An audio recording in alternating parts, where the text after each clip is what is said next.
Welcome back. भारतीय रियासत अरुणाचल प्रदेश से ताल्लुक़ रखने वाली एक ख़ातून मुसाफिर को इमिग्रेशन हुक्काम ने शंघाई एयरपोर्ट पर रोक लिया। ख़ातून बरतानिया से टोक्यो जा रही थीं और वहाँ स्टॉप ओवर था 3 घंटे का शंघाई में। इमिग्रेशन हुक्काम ने उनका पासपोर्ट चेक करते हुए कहा कि आप तो अरुणाचल प्रदेश की हैं और अरुणाचल आपको पता होना चाहिए कि चीन का हिस्सा है और इस इलाके का असल नाम जिंगनॉन है।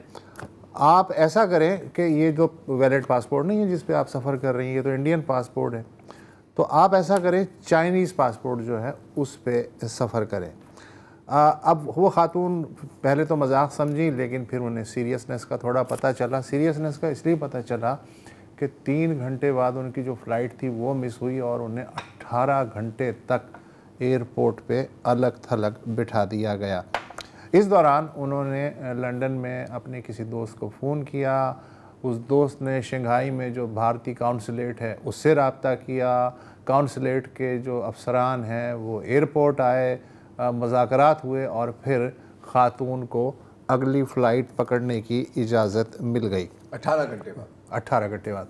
अच्छा, जब चीनी वज़ारत ख़ारजा के इल्म में ये बात लाई गई तो चीनी तर्जुमान ने कहा कि इसमें हैरत की क्या बात है, अरुणाचल प्रदेश जो है वो चीन का हिस्सा है, उस पर भारत का कब्ज़ा गैर कानूनी है। All Zhangnan is China's territory. China never acknowledges the so-called Arunachal Pradesh illegally set up by India. अच्छा, भारतीय सोशल मीडिया ज़ाहिर है कि वो अब एक टांग पे गुस्से से लाल है, धुआं निकल रहा है, आंखें लाल हैं और उनके मुंह में जो आ रहा है वो जी भारत ने 2 डिमार्शेज भी भेजे हैं कंप्लेन करते हुए। एक तो भारत के अंदर ही और फिर उनके जो सफ़ीर हैं बीजिंग में उनके हाथ भी। तो ये भी हुआ है। अरुणाचल प्रदेश की तारीख भी बड़ी मज़ेदार है। चीन का दावा है कि जी 19वीं सदी में अराउंड अबाउट 1800s में जब इसकी डिमार्केशन की थी मैकमोहन लाइन जी अंग्रेज़ों ने, तो उनका कहना है कि जी ये हमारे ख़िता था जो भारत को मिल गया। 1962 में जो चीन और भारत के बीच में जंग हुई थी, चमाटें कराई थी, काफ़ी ठीक ठाक जी चितौल हुआ था वहाँ पर। तो उसमें बाकायदा चीनी फ़ौज अरुणाचल प्रदेश में दाखिल हुई थी और काफ़ी ज़मीन पर काबिज़ भी हो गई थी, लेकिन फिर उन्होंने कहा कि यार तुम ही रख लो, फिलहाल तुम रखो। अच्छा, वही जो भारतीय सोशल मीडिया जिसका इस वक्त मुँह लाल है, ये वही मीडिया है जो 2 रोज़ पहले वज़ीर दिफा राजनाथ सिंह के एक बयान पे बगलें बजा रहा था। आज सिंध की भूमि, मेरे बहनों भाइयों, यह भारत का हिस्सा भले ही न हो, लेकिन सभ्यतागत रूप से सिंध हमेशा भारत का हिस्सा रहेगा। और जहां तक जमीन की बात है तो बॉर्डर्स तो बदल सकते हैं, क्या पता कल को सिंध भारत में फिर से वापस आ जाए।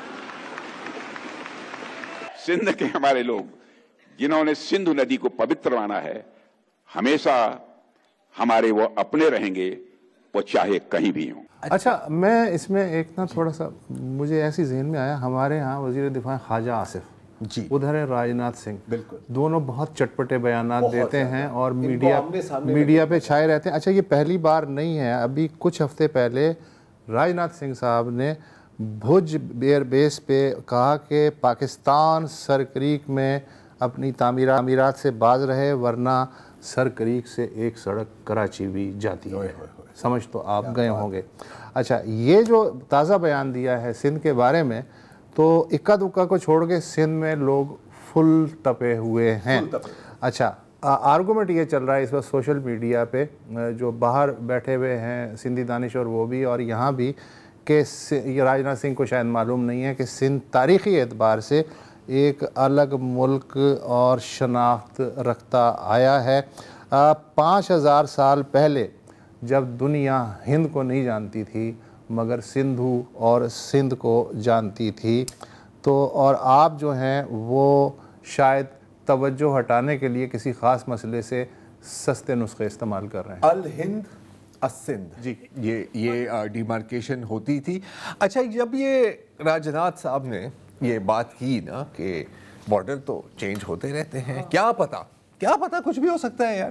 تو مجھے یاد ہے کہ ایک کوئی صحافی تھے, اب مجھے یاد نہیں کہ بھارت کے تھے یا کہیں کے تھے, انہوں نے کوٹ ٹویٹ کیا اسے اور کہا کہ سر آپ کو پتہ ہے نا کہ چین اروناچل پردیش کے بارے میں بھی یہی بات کر سکتا ہے, اور انہوں نے کر دیا. آپ دیکھ سکتے ہیں کہ چین کے بیچ میں اس وقت جو ٹرمپ اور جی کے بیچ میں جو کنورسیشن چل رہی ہے نا, ایک سمٹ میٹنگ بھی ہوئی, پھر ایک فون کال بھی ہوئی, وہ اب سپر پاور کے لیول پر کھیل رہے ہیں. تو راجناتھ سنگھ, جنگل کا قانون تو ہم سب جانتے ہیں, جنگل کا قانون کیا ہے, مائٹ میکس از رائٹ. سمندر کا بھی ایک قانون ہوتا ہے. سمندر کا قانون ہوتا ہے کہ بہت بڑا سمندر ہے, اور مانا کہ آپ بہت بڑی مچھلی ہوں گی, ذرا دکھا دیں اگر ہمارے پاس وہ ڈرائنگ پڑی ہوئی ہے, لیکن یہ ہمیشہ یاد رکھیں کہ آپ بڑی مچھلی بھی ہے جو دیکھیں لال رنگ میں, لال رنگ فار چائنا, یہ دیکھو, یہ بھی تو چیک کرو نا یار, کلر کوڈنگ کی ہے بھائی نے, وہ آپ کے ہمیشہ پیچھے ہوتی ہے. جی شاہ زیب. نہیں, میں یہ کہہ رہا تھا کہ کافی یہ اشتعال انگیز اور غیر ضروری بیان تھا, اور جیسے آپ نے کہا کہ ان کے وزیر دفاع جو ہیں بھارت کے, وہ ہی از نون فار کائنڈ آف اس طرح کی اوٹ پٹانگ باتیں کرنے کے لیے. آپ کو یاد ہوگا کہ یہ چند ماہ پہلے سندھو دریا کے حوالے سے بات کر رہے تھے, اور پھر ہم نے دیکھا کہ چین کی طرف سے جب یہ بات آئی کہ بھائی یہ جو دریا ہے یہ اوپر سے بھی آتا ہے, یہاں پہ بھی کچھ ہو سکتا ہے, یہ اس کا چھوٹا سا ایک ریپیٹیشن ہی ہے کہ آپ سندھ کے حوالے سے اتنی اشتعال انگیز بات کریں اور پھر چین میں ان کے شہری کے ساتھ کیا ہوتا ہے. تو یہ ہمیں اس خطے کا ایک المیہ ہے کہ ہمیں الجھانے کے لیے ہمارے جو لیڈرز ہیں وہ اس طرح کے بیانوں میں ہمیں الجھائے رکھتے ہیں, لیکن جو گراؤنڈ ریالٹی ہے وہ ظاہر ہے کہ الگ ہے. مطلب میں یہ جانتا ہوں اچھی طرح سے کہ جب یہاں سے بہت سارے سندھی ہندو ہجرت کر کے گئے, بھارت گئے, دے فیل ڈسپلیس, ان کا ایک بہت سینس ہے اس کا, لیکن اب یہ ایک ریالٹی ہے. اب ہماری خواہش ہوتی کہ وہ یہیں رہتے, لیکن ٹھیک ہے, جو بھی ہماری پالیسیز رہیں ماضی میں, ان کو یہاں سے ہجرت کرنی پڑی, اور وہ تڑپتے ہیں یہاں آنے کے لیے. کاش کبھی حالات بہتر ہوں, وہ آ کے وزٹ کر سکیں, لیکن سندھ کا واپس جانا یہ تو ایک بہت ہی ایڈیوٹک بات ہے. میرا خیال ہے کہ صحیح رسپانس پاکستان کی طرف سے ان کو مل چکا ہے. بالکل. اور ایک اور چیز میں اس میں آپ اضافہ کرنا چاہ رہا ہوں, آپ کو یاد ہے کہ جب چین میں سمٹ تھا, وہ وکٹری ڈے پریڈ سے پہلے ان کا جو بھی ہے, تو نریندر مودی بھارتی وزیر اعظم نریندر مودی گئے تھے. اچھا, کئی ہمارے پاکستانی دوست ہیں, ہمیں کہہ رہے تھے کہ یہ دیکھو تم کیونکہ جا کے ٹرمپ کی گود میں بیٹھ گئے ہیں نا, ہم اب چین اور بھارت کی الائنس ہو جائے گی. ایک بیسک وہ جو سمپل انالیسس ہوتا ہے نا جیو پالیٹکس کا. تو اب اس ایشو کے بعد, اور دیکھیں ہو سکتا ہے کہ آئسولیٹڈ انسیڈنٹ تھا, لیکن پھر آپ چائنیز فارن منسٹری کا اس پہ بیان دیکھیں, وہ اس کو گول بھی کر سکتے تھے, لیکن انہوں نے واضح کہا کہ نہیں سر, وہ تو جگہ ہماری ہے, کون سی غلطی ہوئی ہے ہمارے سے. تو پوائنٹ از کہ ایک ملاقات جس پر آپ نے مجبوری میں کی, کیونکہ ٹرمپ اس وقت آپ پہ ٹیرفس اور یہ دباؤ ڈال رہا تھا, اس کا کوئی مطلب نہیں ہوتا کہ جو لانگ سٹینڈنگ اسٹریٹجک ایشوز ہیں وہ ریزالو ہو گئے ہیں. یہ بات ذہن میں ہمیشہ رکھنی چاہیے. ایک وقفہ لے لیں.